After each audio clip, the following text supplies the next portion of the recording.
The sun dipped below the horizon, casting long shadows over the desolate landscape of Hollow Creek. The air was thick with an unsettling stillness, broken only by the distant rustle of leaves. At the edge of town stood the Hollow Creek Asylum, a crumbling edifice that had long been abandoned, its windows like hollow eyes staring into the void. The townsfolk spoke of it in hushed tones, warning of the spirits that roamed its halls. But for 5 friends, Mia, Alex, Jake, Sarah, and Ben, the allure of the unknown was too strong to resist. "Are you guys ready for this?" Mia asked, her voice a mix of excitement and trepidation as they stood before the rusted gates. The others exchanged nervous glances, but the thrill of adventure pushed them forward. "Let's just get in and out," Jake said, trying to sound brave. "We'll take some pictures and leave before anything weird happens." As they stepped through the gates, a chill swept through the air, sending shivers down their spines. The asylum loomed ahead, its once grand architecture now a decaying monument to despair. Vines crawled up the walls, and the scent of mildew hung heavy in the air. The friends hesitated at the entrance, the weight of the building's history pressing down on them. "Come on, it's just an old building," Ben said, trying to lighten the mood. "What's the worst that could happen?" With a collective breath, they pushed open the heavy door, which creaked ominously on its hinges. Inside, the darkness enveloped them, the faint light from their flashlights barely piercing the gloom.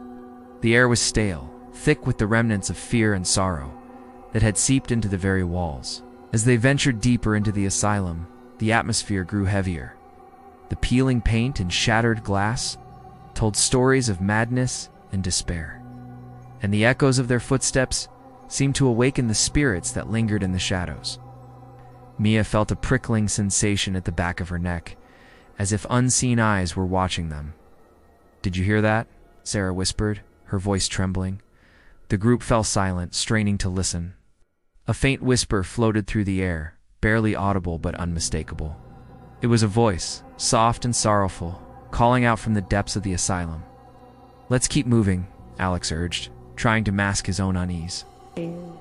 They pressed on, their flashlights flickering as they entered a long corridor lined with rusted doors. Doors seemed to hold secrets, and the whispers grew louder, echoing off the walls. Suddenly, Jake stopped in front of a door marked Isolation Room. "Let's check this one out," he said, a mischievous grin on his face. The others hesitated, but curiosity got the better of them. With a deep breath, Jake pushed the door open, revealing a dark, empty room. As they stepped inside, the door slammed shut behind them with a deafening bang. Panic surged through the group as they rushed to the door, but it wouldn't budge.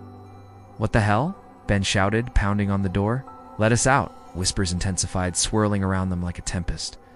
Shadows danced along the walls and the temperature plummeted. Mia felt a cold hand brush against her arm, and she gasped, spinning around to find nothing but darkness. "Stay together," Alex shouted, his voice strained. "We need to find a way out." In the chaos, they heard a low, guttural growl emanating from the corner of the room. The shadows coalesced into a dark figure, its eyes glowing with an otherworldly light. "You should not have come here," it hissed, its voice a chilling echo of despair. Mia's heart raced as she realized they were not alone. "What do you want?" she cried, her voice trembling. "Release us," the figure whispered, its voice a haunting melody of sorrow. "We are trapped in this place, bound by the pain of our past." The friends exchanged terrified glances, their minds racing. "We didn't mean to disturb you," Sarah pleaded. "We just wanted to explore." "Your curiosity has awakened the darkness," the figure replied, its form shifting and writhing.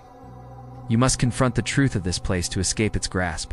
With a sudden jolt, the room transformed, the walls fading away to reveal scenes from the asylum's tragic history. They saw patients in tattered clothes, their faces twisted in anguish, trapped in a cycle of torment. The friends were drawn into the visions, feeling the weight of despair that had consumed the souls within these walls. "Look," Ben shouted, pointing to a figure in the corner, a nurse, her face obscured by shadows, holding a syringe. "She's the one who did this," the nurse turned, her eyes filled with sorrow and rage. "You think you can judge me? I was only following orders." Her voice echoed, filled with the pain of a life lost to the horrors of the asylum. Mia felt a surge of empathy. "You were trying to help them," she cried. "But it went wrong. We can help you find peace." The shadows writhed and the dark figure loomed closer. "To free us, you must face your own fears," it hissed. "Only then can the cycle be broken." As the friends stood together, the room shifted again, and they found themselves in a different part of the asylum, a dimly lit room filled with mirrors. Each reflection showed a different version of themselves, twisted by their deepest insecurities and regrets. Mia saw herself as a failure, Alex as a coward, Sarah as a burden, Jake as a traitor, and Ben as a lost cause. "Face it," the dark figure commanded. "Embrace your truth." Mia stepped forward, her heart pounding. "I'm not a failure. I've fought for everything I have." The mirror shattered, and the shards fell away, revealing a brighter version of herself.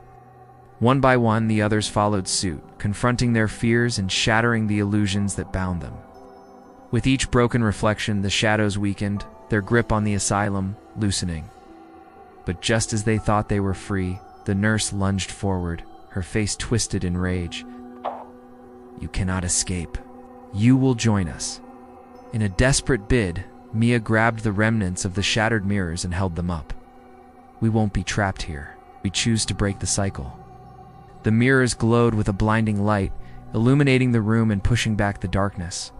The spirits of the asylum began to rise, their anguished faces transforming into expressions of relief and gratitude.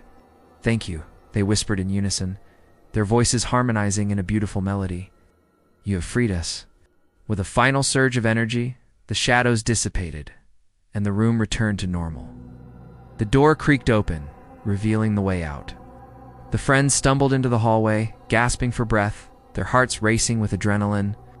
As they emerged from the asylum, the first light of dawn broke over the horizon, casting a warm glow on the landscape. They turned back to look at the asylum, now silent and still, the malevolent presence gone. "We did it," Sarah breathed, tears of relief streaming down her face. "We faced our fears and set them free." Mia nodded, her heart swelling with pride. "We'll carry their stories with us. They won't be forgotten." As they walked away from Hollow Creek Asylum, the echoes of the past faded into the distance, placed by the promise of a new beginning. They had faced the darkness and emerged stronger, bound together by the shared experience of confronting their fears and the spirits they had freed. The shadows may linger in the corners of their minds, but they knew they had the strength to face whatever came next.